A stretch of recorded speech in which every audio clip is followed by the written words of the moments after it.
Babu, asalamu alaykum. Wa alaykum salaam wa rahmatullahi ta'ala wa barakatuhu. Tuambie majina yako kamili. Naitwa Alhaji Athumani Saidi Janguo, na Alhaji sio kwa sababu ya safari hii, lakini tangu kwa zamani jina hilo nilikishakuwa nalo.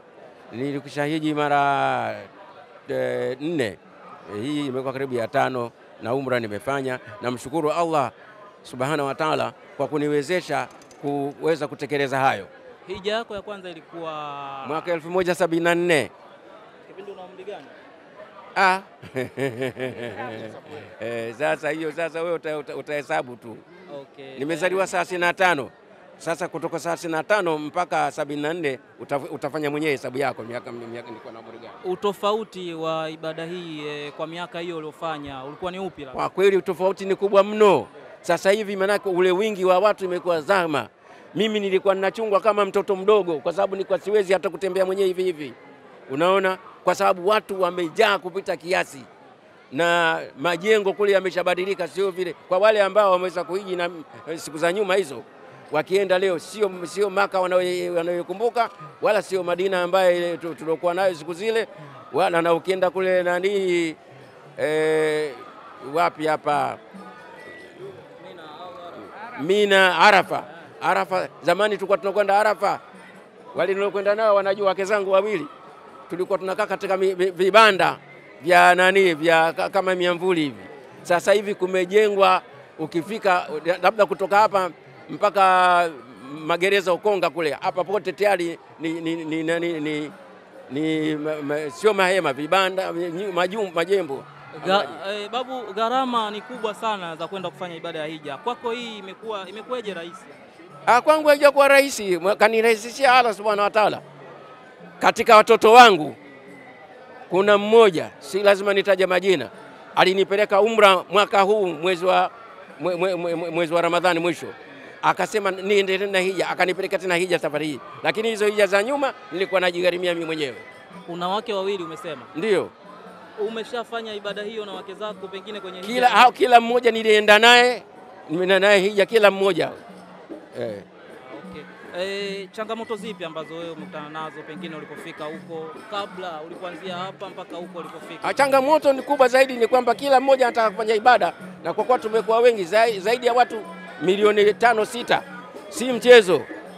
Mara popote unapotaka kuingia hapa ingiliki, basi inakuwa ni kusukumana tu, kila kitu namna hiyo. Ibada hii imeonekana mnafanya sana wazee, vijana wamekuwa wagumu kwenda. Pengine wito wako kwa vijana sasa? Vijana huu wakati wakiwa vijana ndio wakati mzuri wa kwenda hija, kwa sababu watakapokuwa wazee mengi atawashinda.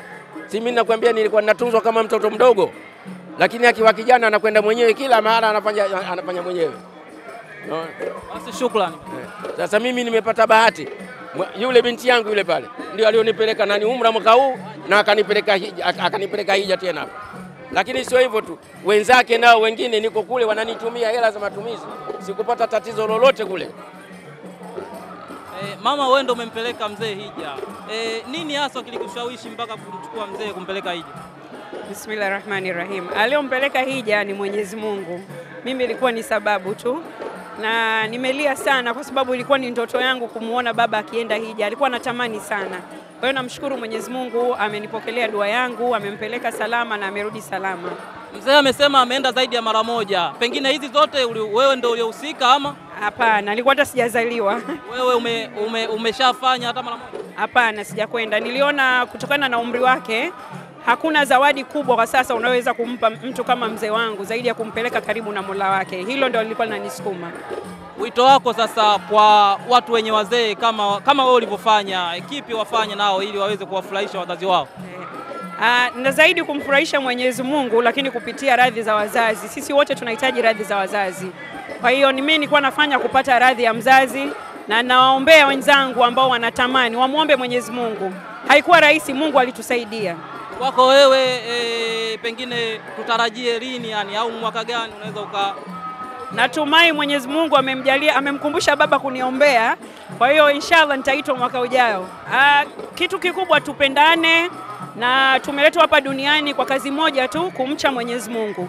Kwa hiyo maisha yetu yote kila tunalofanya tuhakikishe kwamba tunamcha Mwenyezi Mungu, hakuna zaidi ya hilo. Lakini la msingi tu ni kwamba tunawaambia vijana wasisubiri mpaka wawe wazee. Wao wanatakiwa waanze wakiwa bado vijana, kwa sababu hata zile hija zao zitafanyika vizuri. Vipi kule kuna misukosuko? Kwa mfano nataka kwenda kutupa mawe. Zamani tukienda pale unakwenda tu taratibu wakati wote, lakini sasa hivi kuna msukosuko, wakati mwingine hata kufika pale uwezi, itabidi watume wenye nguvu waweze wakatumia.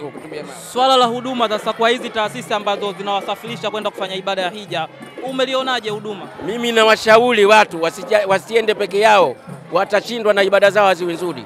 Kwa kutumia taasisi hizi kila kitu kimepangwa.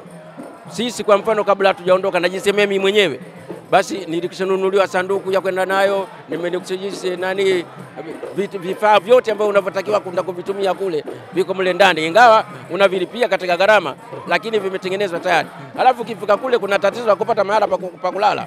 Mahoteli yako mengi sana, lakini kwa vile watu wako wengi unaweza ukatupwa mbali kabisa ukashindwa hata kufika pale.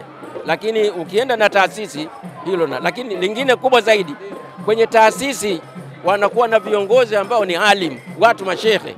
Kwa mfano sisi katika kundi letu tulikuwa na shehe anaitwa Yusuf Kidago, yeye ndio mshehe mkuu, lakini vile vile Sheikh Abbas ambaye ndio mwenye kiongozi wa hiyo taasisi ni shehe vile vile.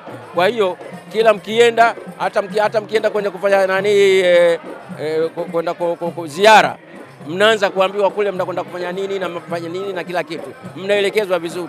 Ukienda wewe mwenyewe peke yako huwezi kuyatengeneza yale. Sawa sawa. Basi tukushukuru mzee, ukapumzike. Nashukuru sana, na mimi nawashukuru sana, kila la kheri. Mwenyezi Mungu awajalie, awajaze kheri katika shughuli zenu. Basi baadhi yenu wengine na nyinyi mfuate nyayo zetu. Amina.